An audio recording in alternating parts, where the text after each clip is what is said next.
Welcome back to the Toffee Blues, your source for all things Everton. I'm Williams, joined by Lee and Justin, part of the Everton Supporters Club in Australia. First of all, welcome to the channel, both of you, all the way out there in sunny Australia. How are you both doing? It was sunny today. All good. Fantastic, thanks. Bit rusty after the weekend of the Blues being here, but we're good.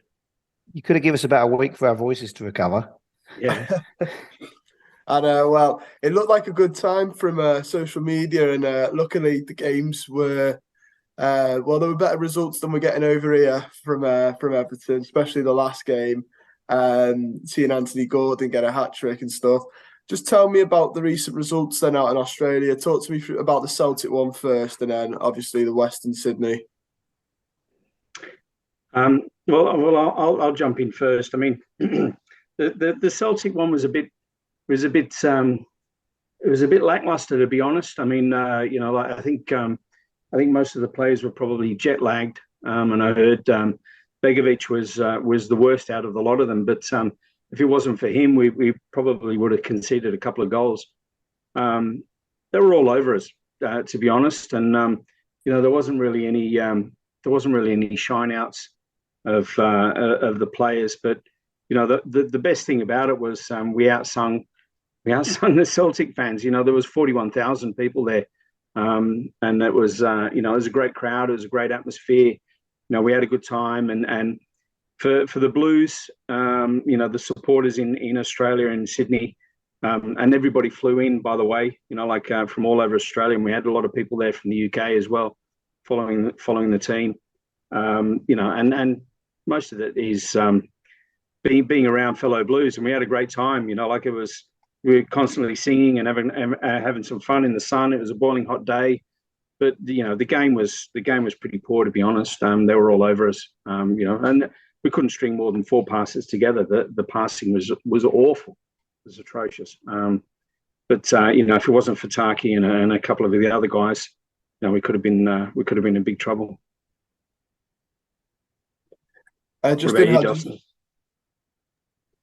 Yeah, Lee pretty much summed it up, really. I just felt we couldn't get any progress. As soon as it went up front, it would come back again. We had no hold-up player, nobody with any strength in their final third. And not having that just meant we'd turn the ball over within 3 touches and it would come straight back to defence. And they had 2 players, Jota and I don't want to say South Korean, but he was an Asian lad, and those 2 just ran the show, literally pulling the strings, and our guys couldn't cope with them.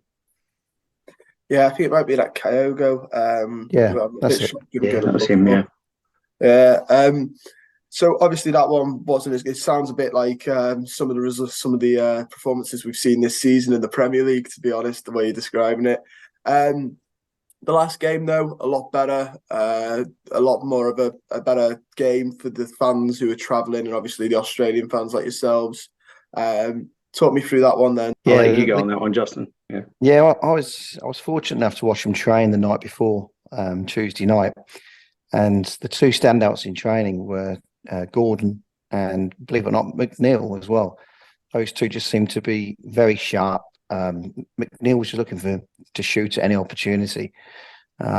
Gordon, all he was doing was concentrating on step overs and then got sort of quick burst speeds and shooting. That was literally all he was focusing on. But you could see he meant busy. He felt good.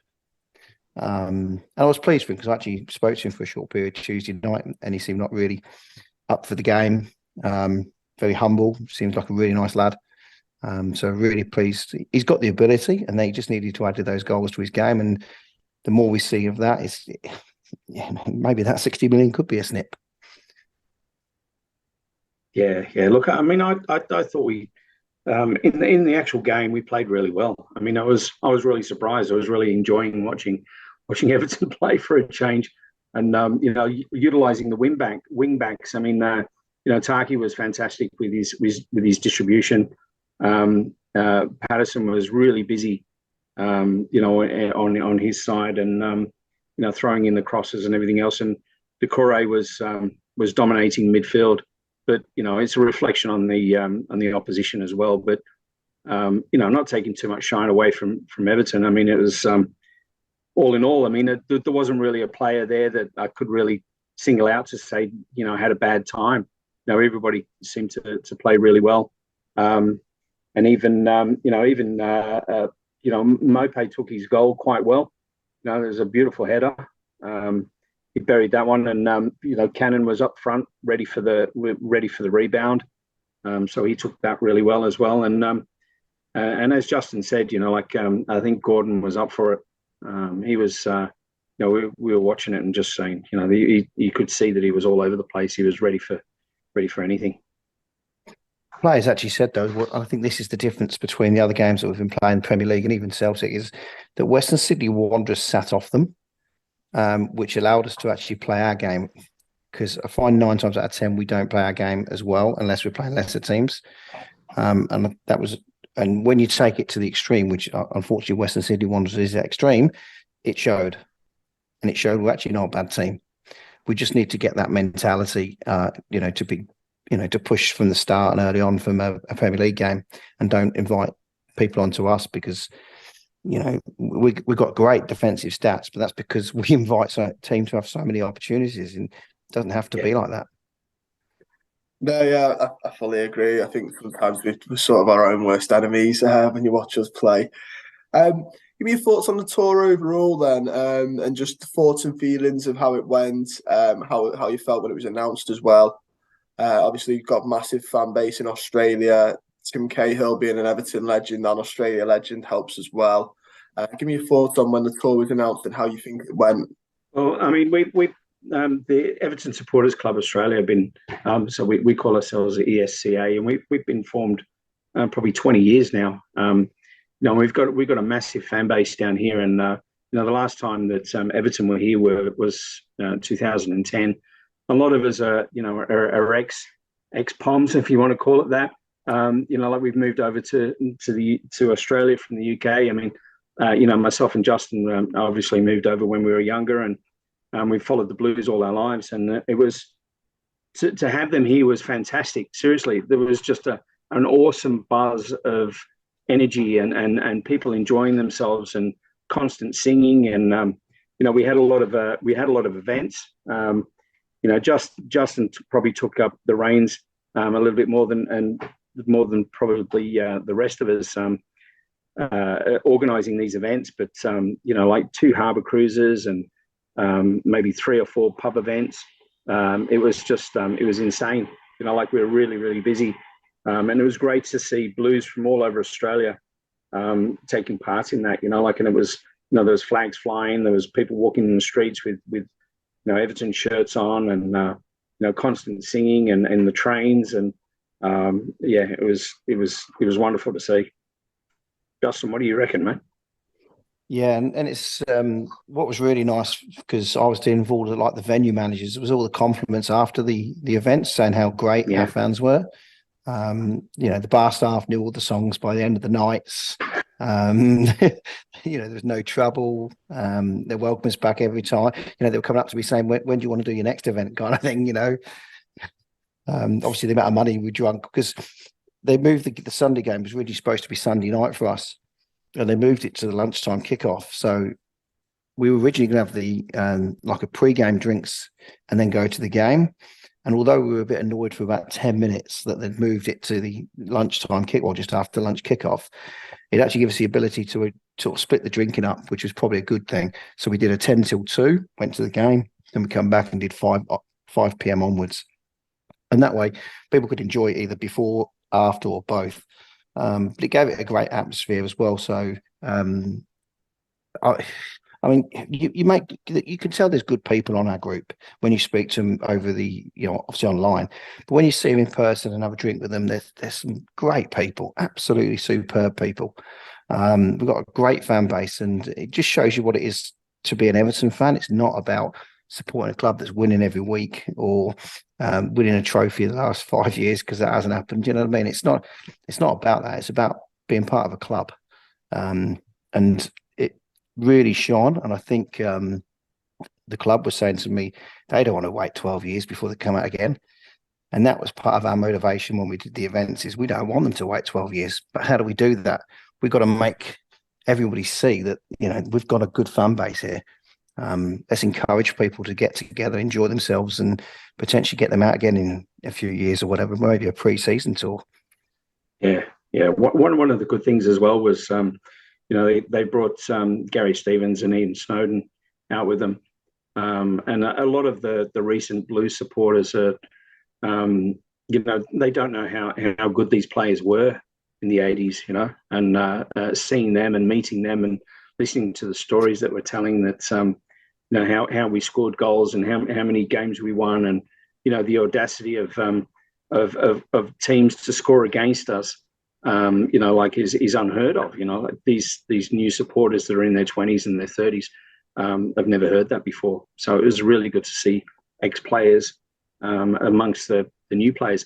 And what Justin was saying before as well is, the engagement of Everton while they were over here. They're really engaged with the fans. Every time we saw them, they were running up to us and clapping and willing to sign shirts and taking selfies with us, and they just loved it. It was fantastic. So you both mentioned the sort of the club. Talk me through how the club have basically the relationship between you guys, the supporters club, and the football club. How supportive have Everton been towards you in this sort of arranging stuff? Talk me through that relationship, you and the club. I'll let you do that one, Justin. We started off doing sort of Zoom calls with them. And this was 3 months ago, just after it was announced, and I would have hoped it would have been a bit more regular contact, sort of every couple of weeks, to sort of, because a lot of things that we wanted to plan in, for example, the boat, even down to the mooring of not the mooring, so the collection to embark and disembark from the boat. We wanted it to be at Sydney Harbour. So you go off from the best view in the world. You've got to book that months in advance to get those sorts of slots. But the club, and it's not the club's fault, I don't think. I think it's just a football logistical thing. These things aren't planned out till closer to the time, but we needed to put some things into place. So we kind of took the reins a bit and booked a lot of things ourselves. With certain things we could move or change, like we did with the one of the pubs, because of the change of the time. They were absolutely fantastic changing that, and the trains and everything else was all good. But when it came to actually teaming the club, it was actually hard to get anything firm out of them early on. But I think that's because they didn't have it themselves. So although it would have been nice to sort of do every other week for the first month, and then sort of drop that down to weekly calls just to see where we're up to, progress, make sure we're aligned, try and get understanding what they exactly want, what the fans want, and where we can squeeze things in. But I think it became apparent that what we were doing was good. I think they trusted in what we were doing, and they gave us the confidence, and they gave anything we needed. Basically, they were saying, just reach out to us and we'll try and make it happen. And I think some of the events that they had planned, for example, like the open training, they did bear in mind our events, so they didn't sort of ruin any of our events. It was kind of working in tandem. If going back, I'd love a bit more communication, but I don't think they necessarily had it themselves, or they might have been worried initially, because this is our first real engagement with them. They might have been like, is he going to go and tell everyone where we're staying, or what our movements are and stuff like that? It's all quite secret.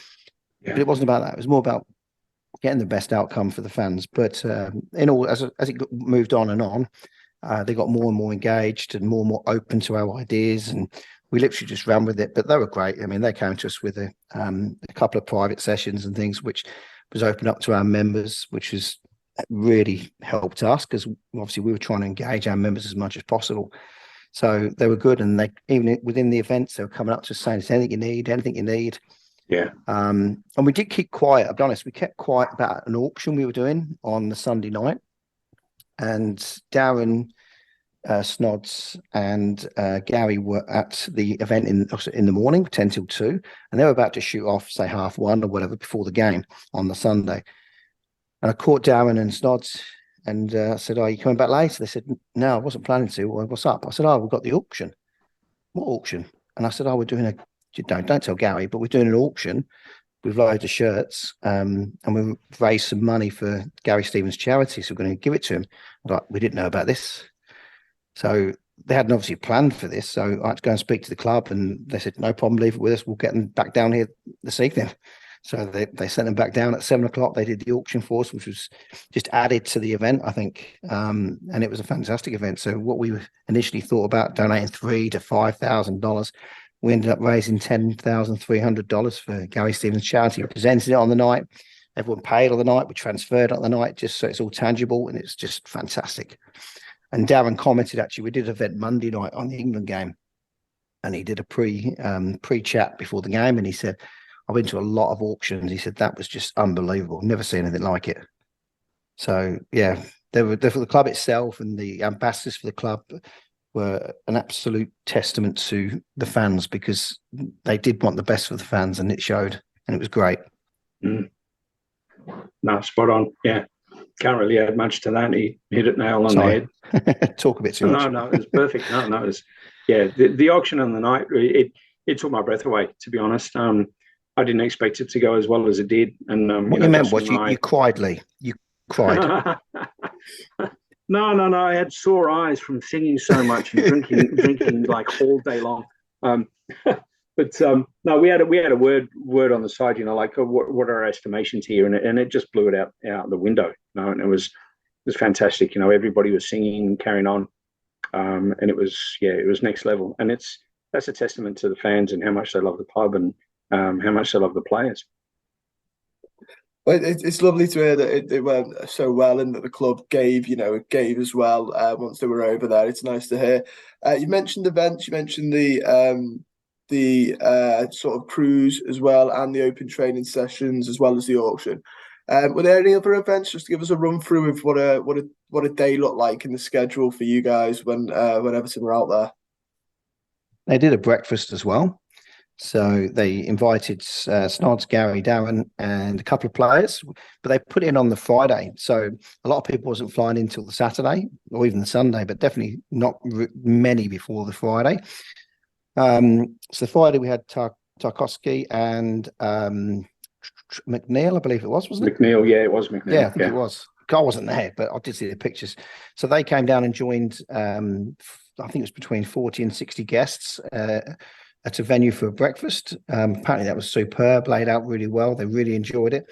So the way we did that was we had some what we call our most engaged fans. So we invited some of those. And generally the ones that live the furthest, like Perth's sort of 4.5 hours flight. And if they turn around to me and said, I want to be on that, I'm going to change my flight. It was going to cost them a lot of money to change their flight. But if they're willing to change their flight, God, I want them there, because they're massive fans. Do you know what I mean? These are the fans that will put themselves out to be at events like this. They're the ones you want there, because they're going to really appreciate it. I'm not saying I didn't invite anybody from Sydney, because I did. There was loads of people from Sydney. But my point being is it was nice to see the fans from a distance making the effort to really make that event superb. Yeah, so that was one. And the Saturday as well. I mean, it was for us it was up at 7, straight to the wharf and getting to the boat. There was we had the cookies made with Everton logos and cakes and everything else. We had posters and balloons and streamers. So we had to decorate the boat before we took off. So that had to be done before 10. And then we left the harbour and went around to Commissioner's Steps in Circular Quay near the Opera House. And that was fantastic for us, because it was like I was on the boat with my young fellow. He's only 8, and he had his Everton shirt on as well. And we came around. There was a big ship in the international shipping terminal, and we came around the corner, and there was just this army of blue shirts all ready to get on the first cruise. And that was absolutely fantastic to see. And we were all playing the Everton music on all the Everton songs on the ship, on the ferry, and then everyone joined on, and we had Snods and Gazza on there as well, doing Q&A, lots of singing, lots of drinking. That went for 2 hours, and then we moored, and the next lot came on. So we had 2 cruises that day. So you can imagine it from a start from 7 a.m. Getting on the boat at 10. 2 cruises. Both of them were full. 150 people each. And then after that, we went down to a spot down near the harbour and took a photo with the opera house in the background, and then walked up to one of the bars called Argyle Tavern. Yeah, it was the Argyle Tavern, wasn't it? Argyle Hotel, I think. Yep. Yeah, the Argyle, and that was packed. And we said, maybe 100 people or whatever, and there would have been 200-300 there, and they were singing till late at night. So that was from so you're thinking about it from 10 in the morning till at least 10, 12, 1 o'clock in the morning. Well, I was up at 4 because I had to get my flight at 6. So I peeled out early because I had my little boy with me, but no, I was getting woke up messages in the all night morning. long. Yeah. No, I woke up at 4 in the morning. Had to be on the flight at 6. Lucky I didn't have any delays. Got there and I had my first bit of food, and it was a slice of pizza off somebody else's plate that was cold about 8 o'clock at night. That was the first bit of food I'd had because it was just so non-stop. But the great thing about that was, you're meeting different people all day long. Like I was sitting next to, Steve, who used to manage Blue Kipper. He was sitting next to us, and behind us there was just a crowd of people just singing Everton songs the whole night long in the Argyle after the cruises. And then it was that night, we didn't get much sleep, and because the next day was the Aurora, so we, like Justin was saying before, we had 2 sessions at the Aurora with the game in the middle. So that was again 7 till, I don't know, 12, 1 o'clock in the morning. Yeah, long days for us. Hence my voice. I was going to say it sounds like a very long day. It sounds like liquid lunches for a couple of the days as well. 100%.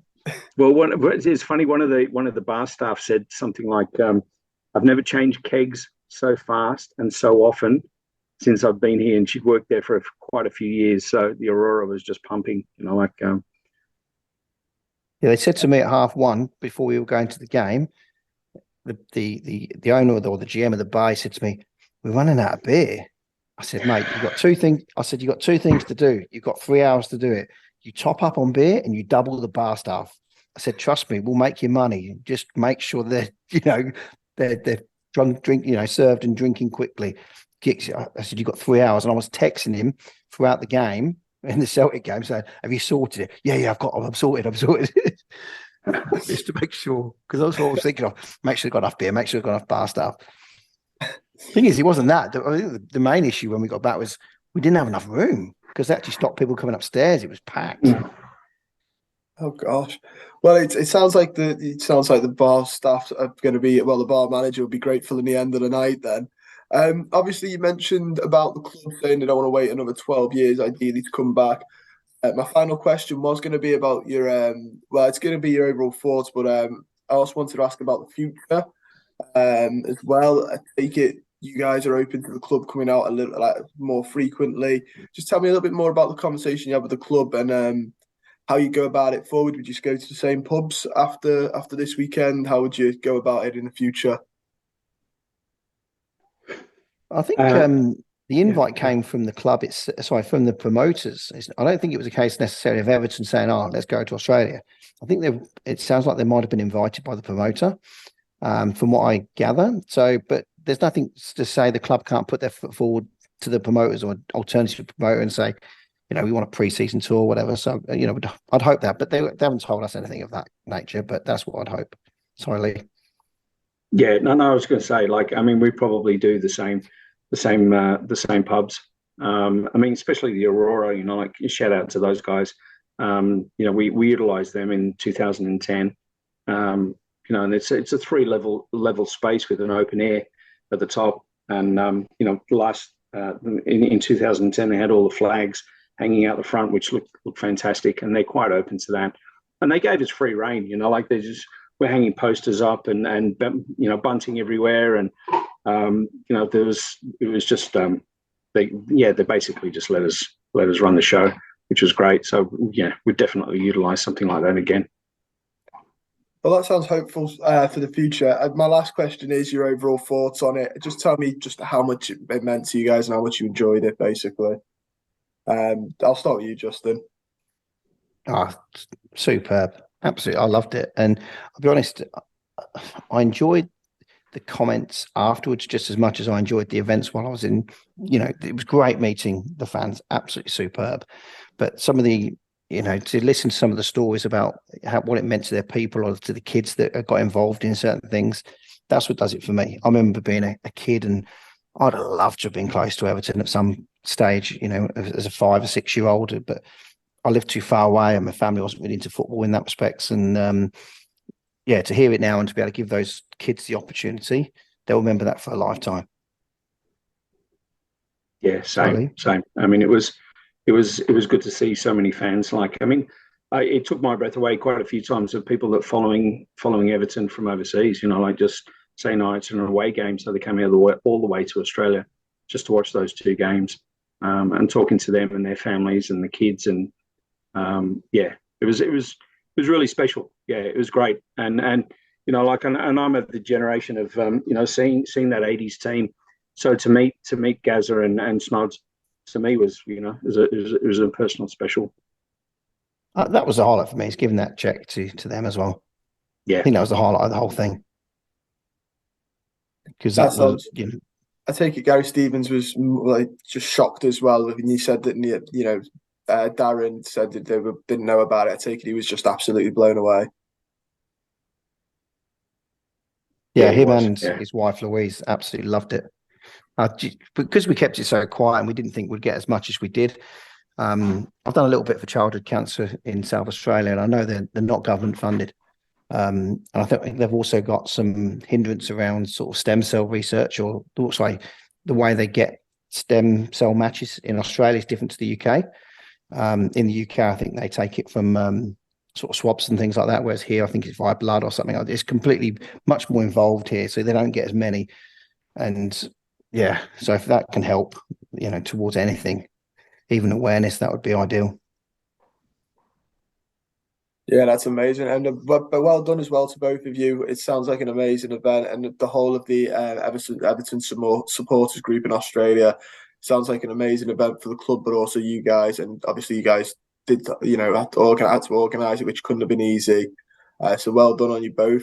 That is all my questions. I want to say thank you as well for coming on, guys. It's been an absolute pleasure to speak to you. It's nice to get a perspective as well from a different side of the world. And the tour did look really amazing. When I saw Everton playing in the sun and had won by quite a good margin, I must admit there were a couple of fans over here that were a little bit jealous. So thank you for coming on. You're more than welcome next time. Come next time. You'll love it. I'll have to next time. I'll have to book my flight. I've got a couple of friends out there now traveling. I should have thought ahead and booked the flight. You've got thousands. You can do some of the organising next time, mate. I'll take a back seat. Thank you both. It's been absolutely brilliant. Don't forget, guys that are watching, to like the video, subscribe to the channel, and comment down below if you did go and you're a viewer from out in Australia. Comment down below and let us know what you thought of it. And don't forget, guys, you can check out the official Everton Supporters Group Australia on Twitter. Their link will be in the description down below. Go follow the guys. They're absolutely brilliant. And I'll see you guys very, very soon.